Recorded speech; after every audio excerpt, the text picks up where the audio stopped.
You will hear a telephone conversation about a car insurance claim. You have 30 seconds to look at questions 1 to 5.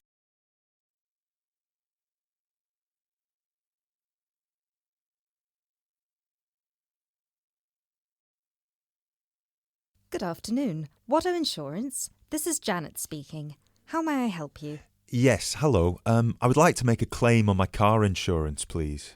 Certainly, sir. First of all, I'd like to inform you that all of our calls are recorded for monitoring and training purposes. Is that okay? That's okay. That okay? That's okay.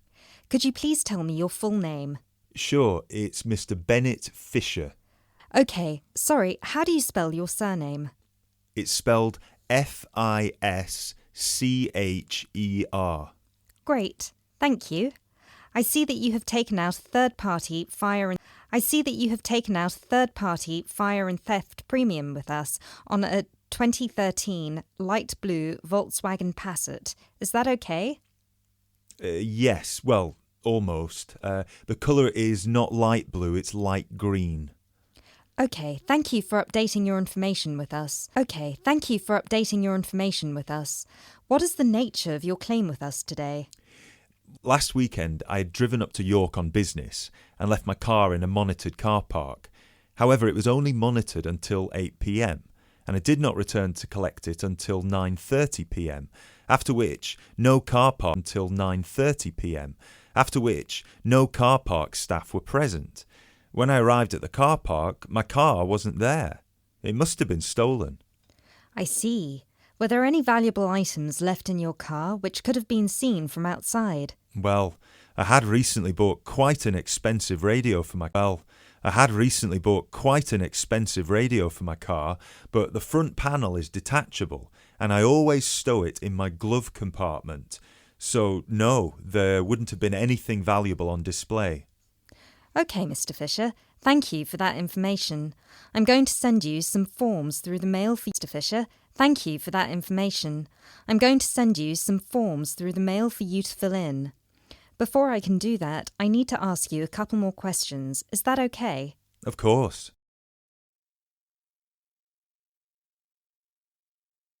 You now have 30 seconds to look at question 10.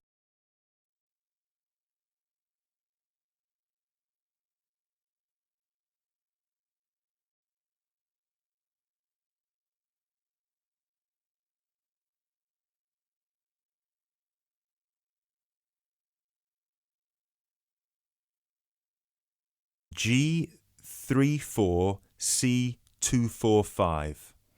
G34C245. Thanks. And the type of claim?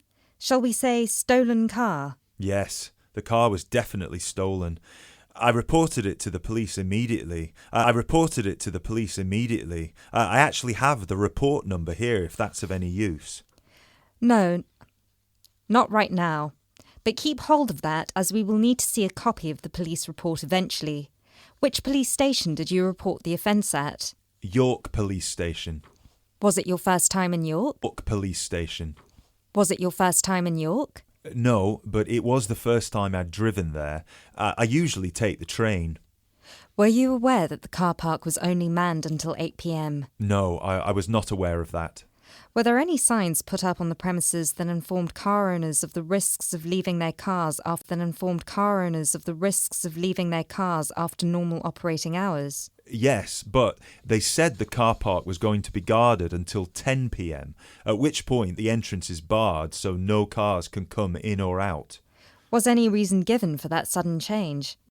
The police informed me that the staff on duty that night had left on an urgent call. I believe it was something about a family member being admitted to hospital. Were there any personal items left in your car? Yes, first of all, there was the car radio I mentioned before. Ah, yes, of course. Anything else? Just some CDs and an old jacket. Right. Thank you, Mr. Fisher. I have everything I need for now and will send these forms out to you shortly. When you get them, please fill them out with as much information as you can, and where possible, include copies of any relevant documents to support your claim, such as police reports and registration details.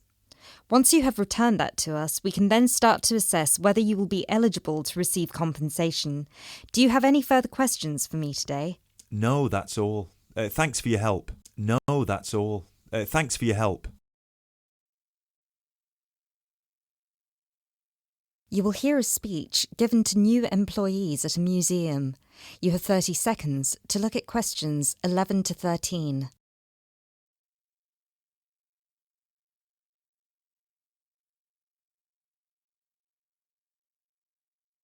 Introduce myself.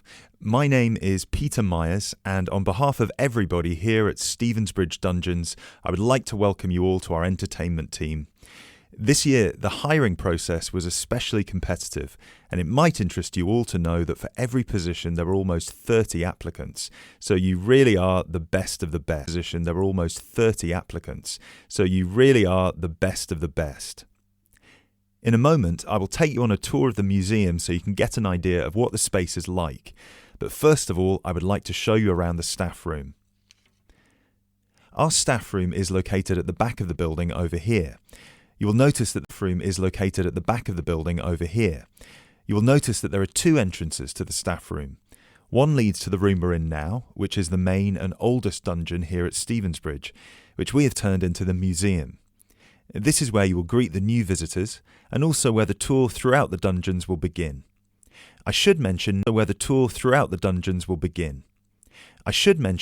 that we only ever send visitors through as part of a group, so even on the busy days you will still get roughly 10 minutes of free time between each group.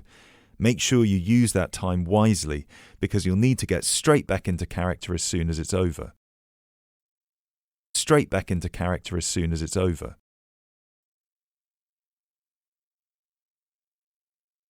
You now have 30 seconds to look at questions 14 to 18.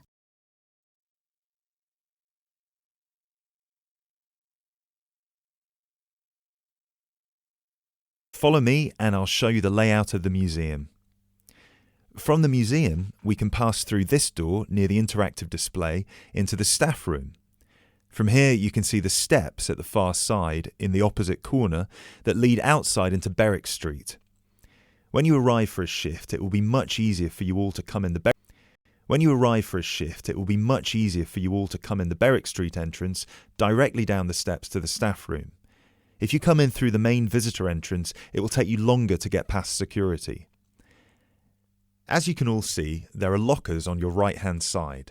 They should be big enough for you to put your bags and coats in. You'll get given keys later that work with any of the lockers in here. Over on the other side, past the lockers, is our most exciting area. This is where our wardrobe and makeup will take place. Every shift, you will be transformed from normal people into grotesque medieval prisoners. If you're lucky, you get to be the jailer, but even they rarely bathed in those days. Of course, some of you might consider yourselves method actors, but please do try to shower before your shift. We don't want to give visitors an experience that's too authentic. Now, we do have a staff shower here if you really need it. It is located next to the staff toilets, which are unisex. I hope nobody has too much of a problem with that. Unfortunately, dungeons were not really designed with comfort in mind. You can find the bathroom at the other end of the room from the makeup area. There is also another toilet for the public, concealed just to the right of the door into this room. Let's move back into the museum. We have three main sections down here. The first one you pass into when you leave the staff room is the museum. This is where all the useful information can be found, such as dates, number of prisoners, and the kinds of torture that were used. I know it's a lot of information to take in on your first day, but try to learn as much of it as you can. Even though you'll mostly be in character, visitors might want to ask you some questions, and it would be great if you could tell them more about the dungeons. I think it would be more interesting if visitors could learn directly from you rather than having to read it. About it. As you can see, on the left we have an interactive display for children, and on the right we have a photo booth. This was the original dungeon, first built in 1435. Now, let's pass through into the main dungeon that was added during the Tudor period in around 1570. You might be able to feel that the air is a lot damper and cooler here. That is because we are now beneath the River Stevens. This is primarily the room in which most of you will be working. This is where many high-profile religious figures were held, sometimes for years on end. Depending on the roles you'll be playing, you can either be chained up, free to roam, or if you're a jailer, wandering between prisoners to keep an eye on them. You now have 30 seconds to look at questions 19 to 20.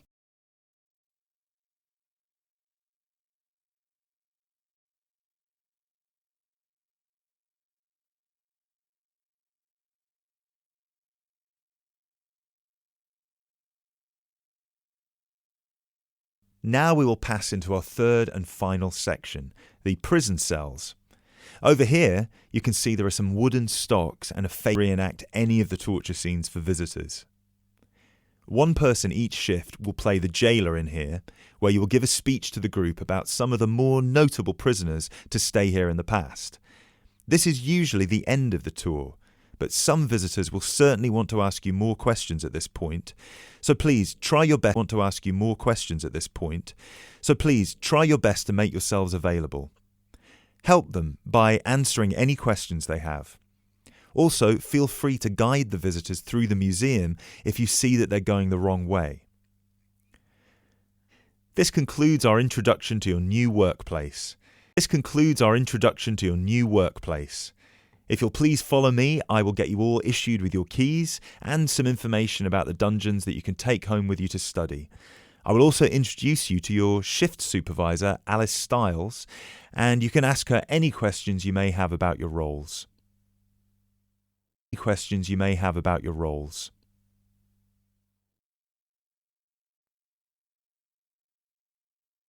You will hear a conversation about tea between an expert and a reporter. You have 30 seconds to look at questions 21 to 24.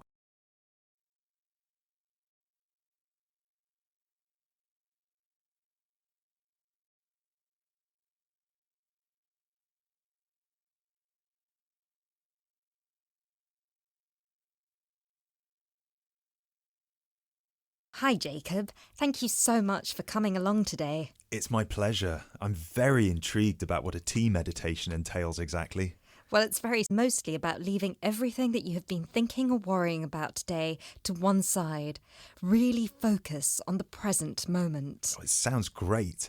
I certainly don't know very much about tea, and I'm keen to get started. But before you go into more detail, can I ask you what your favourite kind of tea is? Well, I think the kind of tea we are going to have today is my favourite. It is pu'er tea from Yunnan province in southern China. What makes this tea special? Pu'er is a dark tea. The regions of Yunnan, the north of Vietnam and Laos, have one of the best climates for growing tea in the world. Pu'er is a post-fermented tea. Oh, what is a post-fermented tea exactly? It is a tea that has undergone a period of aging in the open air. They age the tea for days. Even years. The exposure to humidity and oxygen help to oxidize the tea leaves and encourage fermentation. This changes the smell of the tea and also removes a lot of bitterness from the taste. It sounds similar to the process of aging wine. Similar to the process of aging wine. The process is different, but the effect of aging on the taste is certainly similar. Does this mean the tea can be quite expensive? Absolutely. It can be very expensive. The tea is usually pressed into balls or cakes and sold. At one time, only tea enthusiasts cared about buying these cakes, but now many people have realised that they are an investment, and so buy them like they would buy gold, because the price goes up a lot over time. You now have 30 seconds to look at questions 25 to 26.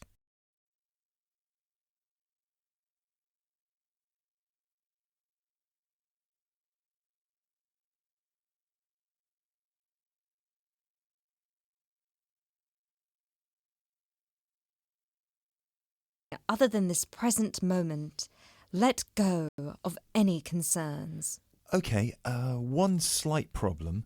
I will need to record our conversation, and I will need to take notes for the article.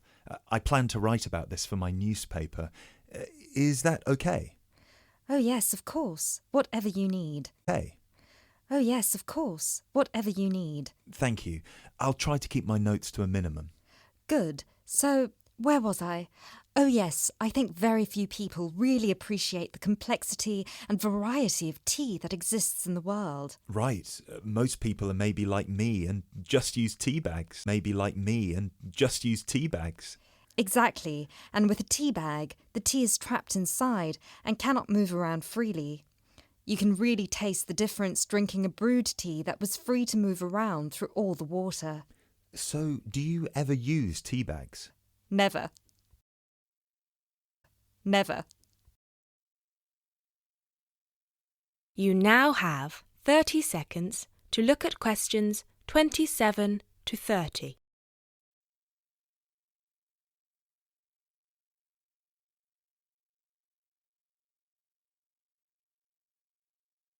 There are many different kinds of tea: white, yellow, black, green, oolong, matcha, herbal, and many others. Each one has its own unique properties. To fully experience what each tea has to offer, you must brew it in the correct way. I also believe in only drinking tea that is picked and sorted by hand, rather than using mechanical processes. Although it takes more time, the tea made by hand is so much better that it leads to an increase in the tea's sales. But in that case, surely if there is more interest in the tea, and with the time-intensive farming process, this means there could be shortages because the demand is higher than the ability to produce it. There were shortages for a while, but then an artificial fermentation process was developed in the 1970s, which helped to speed up the fermentation times. As I mentioned, this process has an aging effect on the taste of pu'er tea that is very similar to the effect on the taste of wine that you get from that fermentation process, though for pu'er tea today, we're talking about that artificial process. How can they do this artificially? The farmers gather the tea leaves into a big pile, then cover it with a large sheet or tarp. They spray water on the tea every now and then, and therefore fermentation happens faster. Usually the tea is left for 30, 45, 60, or even 90 days still. The farmer will check the tea every few days, and just by the feel of the tea, he knows whether it is ready or if it needs more time. Wow, that sounds like a fascinating process. I never realised that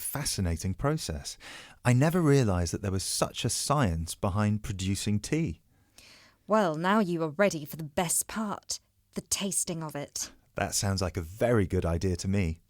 So what I will do now is boil the water, and we can begin our meditation. What does that entail? We can begin our meditation. What does that entail? We need to focus on only two things. The first is your mind and body. Forget everything that you have been worrying about today. Forget about what you have to do later on or what somebody said to you earlier. Focus on your breathing. Focus on your breathing and on how your body feels. If you have aches and pains, acknowledge them. Pinpoint where there is tension in your body and try to release it. Oh, yes, I can really feel tension in my shoulders. Let it go. Let it go. Close your eyes if that helps. Take deep breaths in and out. Soon we will drink the tea. When you drink it, think about the taste and how it feels on your tongue. Is it easy to swallow the tea, or do you need to gulp it? Can you brew the tea? You need to gulp it. Can you brew the tea leaves more than once? Oh yes, you can brew some teas more than 10 times. Now we will shift to noble silence, focusing only on ourselves and the tea. Enjoy.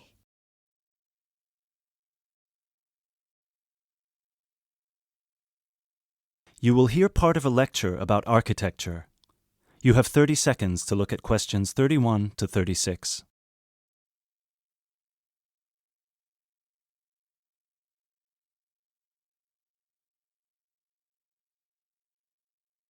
English Gothic architecture and its origins with a specific case study of Wells Cathedral in England. The Gothic style was initially brought over to England from France. This was at a period of time in which England was ruled from France by the Normans, starting with William the Conqueror, who first defeated the English army at the Battle of Hastings on October 14th, 1066. After 1072, when some smaller rebellions in northern England had been defeated, the Normans gained complete control of the English monarchy, which they controlled until 1154. The peace that ensued in England had a large impact on many aspects of daily life. Thousands of French words entered the English language for the first time, such as beef, fruit, city, and hour. French ideas and styles like Gothic also began to flow across the Channel to England too, examples of which can still be seen in the architecture of many listed buildings. A listed building is one that is protected from alteration or demolition because of its historical or stylistic importance. One such building is Wells Cathedral. Construction on Wells Cathedral began in 1175, at a time when Gothic architecture as a style was in its infancy. As a result, it is one of the first entirely Gothic buildings ever constructed. From the first designed to the date it was completed in 1490, Gothic architecture flourished in England. Therefore, later additions to the building were still influenced by this Gothic style, rather than by later architectural styles such as Tudor architecture. Older cathedrals in England would have initially been influenced by Romanesque architecture, alternatively known as Norman architecture in England. As the former name suggests, Romanesque was a building style based on the skills passed on to various areas of Europe by the Romans. When the Western Roman Empire collapsed in the 5th century, these methods were retained by Rome's former colonies and developed further. One such Roman gift to the Romanesque architects was the round arch, also known as the true arch. The Romans perfected this style by using wedge-shaped stones called voussoirs, which created pressure that held the structure together at the top. Cathedrals in England, such as the ones in Ely and Canterbury, were started before the arrival of Gothic architecture. Even though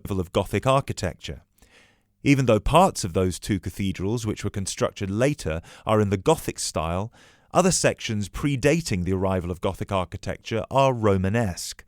The result is known as eclectic because the building is constructed using more than one style. All of these cathedrals belong to a group known as the medieval cathedrals of England. There are 26 different buildings that belong to this group in total. all of which were constructed or added to during a 500-year period from 1040 to 1540.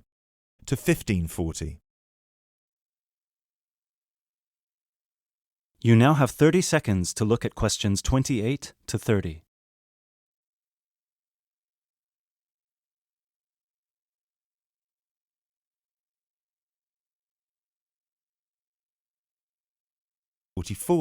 At the Abbey Church of Saint-Denis on the edge of Paris. It was here that a Benedictine abbot by the name of Suger had just completed his plan to rebuild the Basilica of Saint-Denis in a new style through which he believed the dull mind rises to truth through that which is material. Truth through that which is material. This refers to one architectural feature in particular, high rib vault ceilings which created much more space inside the cathedral and were designed to draw the attention of people up towards heaven. This design feature also allowed whole walls of the cathedral to be transformed by colourful stained glass. Work started on Wells Cathedral soon afterwards, greatly inspired by Abbot Suger's work. Planned in the crucifix style with the head pointing east and foot pointing west, the cathedral is 126 metres long and the nave is 20 metres high. This is quite low compared to some of the bigger cathedrals elsewhere. Use of tracery, lancet windows and mullions are all characteristic of English Gothic architecture. Whilst examples of all three of these architectural elements can be found at Wells, the lancet windows have no tracery at all, which was more common in early English Gothic architecture before advances were made in the use of mullions and tracery with glass. Lancet window with glass. Lancet windows are tall, thin windows with a pointed arch at the top, and are so named because they resemble the weapon often carried by a soldier called a lance. Examples of these lancet windows can be seen on the west front of the cathedral, which is the most celebrated for its life-size sculptures and delicate floral carvings. Inside the pinnacle-topped gable is a sculpture of Christ the Judge. Immediately below him, sculptures of the 12 apostles peer out over the small city of Wells.